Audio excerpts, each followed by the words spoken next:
Meus amados e queridos irmãos, a paz do Senhor, sou o presbítero Renato da Igreja Brasil para Cristo de Formosa, Goiás, e é com muita alegria que eu venho neste momento meditar com os irmãos acerca do capítulo 8 do livro de Marcos, do Evangelho de Marcos.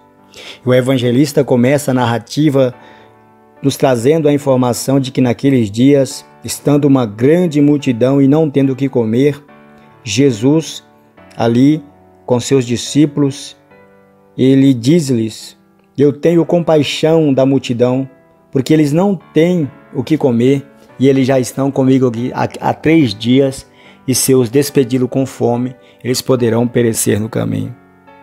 Os discípulos respondem ao Senhor Jesus e diz: como poderia alguém sustentar tão grande multidão aqui nesse deserto e saciá-los de pão? Essa mesma pergunta é uma pergunta da incredulidade. É a pergunta símbolo da incredulidade. Porque ela se repete lá no Salmo 78, versículo 19. Quando foi perguntado: poderia Deus, porventura, preparar-nos uma mesa no deserto? Deus sustentou uma congregação que veio da terra do Egito, que estava num deserto. E a palavra nos mostra que todos os dias, durante 40 anos, Deus enviava pão do céu, chamado de maná, e sustentou o povo durante 40 anos no deserto. E essa pergunta, e essa resposta de Deus veio em direção a essa pergunta quando os israelitas perguntaram se Deus poderia preparar-lhes uma mesa no deserto. Deus sempre cuida do seu povo de uma forma especial. E embora às vezes o seu povo seja ingrato, seu povo seja murmurador, mas ele, pelo compromisso com a sua própria palavra, pelo compromisso com o seu próprio nome, ele sustenta um povo que às vezes não merece. Os discípulos, fazendo uma pergunta como essa, eles estavam demonstrando o quanto eles eram naturais, o quanto eles eram ingênuos, porque havia participado do primeiro milagre e viu que Jesus havia sustentado mais de 5.000 pessoas e que ainda sobraram mais de 12 cestos cheios de pães.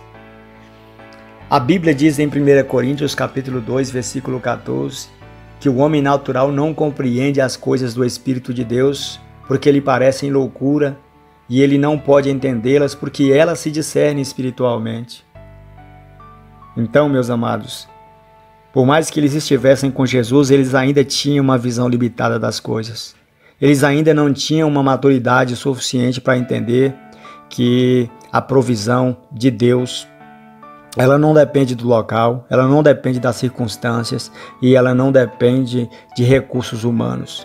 Se Deus é o Criador de todas as coisas, Ele é o maior provedor da humanidade. Por isso nós devemos crer no Senhor de todo o nosso coração, acreditando que Ele sempre há de saciar o seu povo, independentemente da crise ou da escassez do local em que se encontra. Os discípulos deveriam ser canais de bênçãos para Deus, mas eles ainda não eram porque eles não tinham a mesma mentalidade de Jesus. Jesus tinha um profundo amor pelos necessitados, mas eles não perceberam a situação das multidões como Jesus percebeu. Jesus viu a multidão como ovelhas sem pastor, perdidas e desorientadas. Jesus viu não só, meus amados irmãos, a necessidade de toda aquela multidão, mas ele também viu as necessidades particulares de cada uma daquelas pessoas. E vendo que muitos vieram de longe, não queria despedi-las com fome, porque ele se compadeceu daquela multidão que estava ali muito alegremente ouvindo a sua palavra durante 3 dias. O Senhor nos dá uma lição muito importante aqui, que embora ele sentiu a necessidade de alimentar aquelas pessoas com o pão, ele primeiro deu o alimento espiritual para depois dar o alimento natural. Em Mateus capítulo 4, versículo 4, o Senhor diz que não só de pão viverá o homem, mas de toda a palavra que procede da boca de Deus. O Senhor diz lá em João capítulo 6, versículo 27, que nós devemos trabalhar não pela comida que perece, mas pela comida que subsiste para a vida eterna, a qual o Filho do Homem nos dará. O Senhor nos ensinou, meus amados, que o maior desejo dele para as nossas vidas é que nós venhamos alimentar a nossa alma com o pão espiritual. Que nós não venhamos ficar preocupados apenas em saciar a nossa vida com o pão material, porque da existência do homem não depende só o alimento físico, mas também o alimento espiritual. De nada adianta o homem estar com a sua despensa cheia e com a sua alma vazia. E Jesus, ele sabendo disso, primeiro ele alimenta o povo com o pão espiritual e depois, de saciados com a sua palavra, ele vai e dá o seu alimento para todos aqueles que necessitam. Jesus diz em João capítulo 6, versículo 48, que ele é o pão da vida. Ele diz: olha, vossos pais comeram maná no deserto e morreram. Este é o pão que desce do céu, para que todo aquele que dele comer não pereça. Eu sou o pão vivo que desceu do céu. Se alguém dele comer, viverá eternamente. E o pão que eu darei pela vida do mundo é a minha própria carne. Jesus, ele oferece a sua própria carne como o verdadeiro pão, como o verdadeiro alimento para aquele que tem comunhão com ele. Saindo dali, daquela multiplicação, os discípulos do Senhor entraram com ele no barco, passaram pela região de Dalmanuta e mais adiante, lá no versículo 14, os discípulos começaram a razoar entre si pelo fato deles não terem trazido o pão. Aí Jesus preveniu-lhes dizendo: guardai-vos do fermento dos fariseus e também do fermento de Herodes. Os discípulos, ainda não entendendo, eles discorriam entre si, dizendo: porventura é porque nós não trouxemos pão? Eles acabaram de sair de uma multiplicação do pão e eles tinham apenas um único pão em sua bolsa. E eles estavam discutindo pelo fato de não terem pão. E eles começam a ser interpelados por Jesus. Jesus diz a eles: quando eu fiz a primeira multiplicação dos pães, eu parti 5 pães para 5.000 pessoas. E quantos cestos cheios de pedaços vocês levantaram? E eles disseram: nós levantamos 12 pães, 12 cestos de pães. E quando partiu 7 pães para os 4.000, quantos cestos cheios de pedaços vocês recolheram? E eles disseram 7. Jesus disse para ele: olha, então na verdade eu não estou vos falando acerca daquele pão da multiplicação, mas eu estou vos falando acerca do fermento dos escribas e fariseus e do fermento de Herodes. Meus amados irmãos, a palavra nos diz lá no capítulo 5, versículo 20 do livro de Mateus, que se a nossa justiça não exceder a dos escribas e fariseus, nós de modo nenhum veremos o reino de Deus. Lá em Mateus capítulo 23, versículo 1, o Senhor diz à multidão: ouve-me atentamente, os escribas e fariseus estão assentados na cadeira de Moisés. Fazei tudo aquilo que ele vos disserem, mas não andem conforme as suas obras, porque eles dizem e não fazem.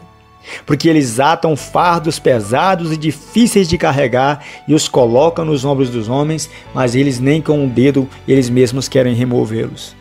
A doutrina dos escribas e fariseus era a doutrina da hipocrisia, a doutrina do rigor ascético, a doutrina de observação dos preceitos humanos e a rejeição aos propósitos de Deus. Todas as multidões ouviam a Jesus com muita alegria no coração e louvavam a Deus, porque Jesus falava como quem tinha autoridade e não como os escribas e fariseus. A Bíblia diz no livro de Tiago que de tal maneira falai e de tal maneira procedei. A palavra nos ensina, irmãos, que a hipocrisia é uma das coisas mais detestáveis diante de Deus, porque geralmente aqueles que vivem uma vida hipócrita, uma religiosidade hipócrita, são aquelas pessoas que exigem muito das outras, mas quando estão nas suas vidas particulares, isoladas, distante dos olhos das multidões, fazem coisas piores do que aquelas que elas proíbem que as pessoas façam. Então esse tipo de doutrina foi condenado pelo Senhor Jesus. Por isso a palavra nos traz a informação em Colossenses capítulo 2, versículo 8. O apóstolo Paulo, advertindo os colossenses, ele diz: tende cuidado para que ninguém vos faça presas suas, por meio de filosofias e de vãs sutilezas, segundo os rudimentos do mundo, segundo a tradição dos homens e não segundo Cristo. Em 2 João, capítulo 1, versículo 10, o Senhor nos diz: se alguém vem ter convosco e não traz essa doutrina, não os saudeis e nem tampouco recebais em casa. Então, meus amados, a doutrina dos fariseus é uma doutrina que não pode encontrar espaço no nosso coração. E nós devemos sempre andar em conformidade com a palavra do Senhor e não permitir jamais que doutrinas várias e estranhas venham corromper a nossa mente, nos levar a uma vida de fingimento, a uma vida de rigor ascético para com o próprio corpo, mas esquecendo-se que nós temos que purificar primeiro a nossa vida através da oração, através do jejum, através da obediência à palavra de Deus e entender que a pureza ela vem de dentro para fora e não de fora para dentro. É uma grande preocupação que nós temos que ter, porque nós vivemos numa sociedade que vive de aparências. Então a hipocrisia, o fingimento, o rigor para com o cumprimento das leis humanas e o desrespeito para com a palavra de Deus é o que mais caracteriza a doutrina dos fariseus e a doutrina de Herodes. Aí o versículo 22, meus amados irmãos, vai dizer que Jesus, saindo com seus discípulos, eles chegaram a uma cidade chamada de Betsaida. E lhe trouxeram ali um cego, rogando-lhe para que o tocasse. Jesus, tomando o cego pela mão, levou-o para fora da aldeia e, aplicando-lhe saliva aos olhos, ele impôs-lhes as mãos e perguntou ao cego se ele estaria vendo alguma coisa. O cego, recobrando a vista, respondeu: vejo os homens como se fossem árvores andando. Analisando essa situação, Jesus percebe que a visão dele ainda não estava sendo restabelecida. Jesus nos dá um exemplo de humildade ali, um exemplo que nós não devemos jamais desistir diante dos primeiros obstáculos quando nós oramos por uma pessoa. Ele mesmo sendo o Filho de Deus, aplica saliva nos olhos daquele homem, mas mesmo assim aquele homem diz que começa a enxergar, mas ainda a sua visão não estava completa. Ele estava enxergando uma visão turva, vendo as pessoas como se fossem árvores andando, não vendo as pessoas em sua imagem perfeita como são. Jesus, percebendo isso, coloca mais uma vez as mãos sobre os olhos daquele homem e aquele homem a partir daí vai passar a enxergar com mais clareza. Então é necessário que nós tenhamos sempre essa mesma convicção, esse mesmo interesse de lutar pela vida das pessoas e de não desistir diante dos primeiros obstáculos. Saindo dali, Jesus então faz uma pergunta importante para os discípulos no versículo 28 e eles dizem o seguinte: olha, quem dizem as multidões que eu sou? Disse o Senhor Jesus. Os discípulos responderam: uns dizem que tu és João Batista, outros dizem que tu és Elias, outros dizem que tu és algum dos profetas que ressuscitou dentre os mortos. Mas e vocês? Quem vocês dizem que eu sou? Aí Pedro, tomando a palavra, disse: tu és o Cristo, o Filho do Deus vivo. Aquela revelação não foi uma revelação humana, mas aquilo foi o próprio Espírito de Deus que revelou para Pedro. E Jesus disse para que eles não contassem nada disso a ninguém, porque era necessário primeiro que se cumprisse tudo aquilo que havia sido escrito pelos profetas nos Salmos e em todas as Escrituras, para que se cumprisse o modo como o Filho de Deus deveria morrer e entregar a sua vida em favor da redenção da humanidade. E ele diz aos seus discípulos que o Filho do Homem seria entregue nas mãos de pecadores, seria humilhado, desprezado pelas autoridades do povo e depois seria morto, mas ao terceiro dia ele ressuscitaria novamente. A primeira revelação que nós encontramos de Jesus para com seus discípulos é naquele exato momento. E Pedro, tomando a palavra novamente, diz: Senhor, tu não vais morrer. E Jesus diz para ele: olha, afasta-te de mim, Satanás, porque tu não cogitas das coisas de Deus, mas cogitas das coisas dos homens. Irmãos, ali foi uma intervenção maligna. O diabo coloca na mente de Pedro ali para tentar emocionar a Jesus, colocar medo em Jesus, para que Jesus desista de subir à cruz, porque ele sabia que a cruz era a vitória de Jesus sobre a morte e sobre o pecado.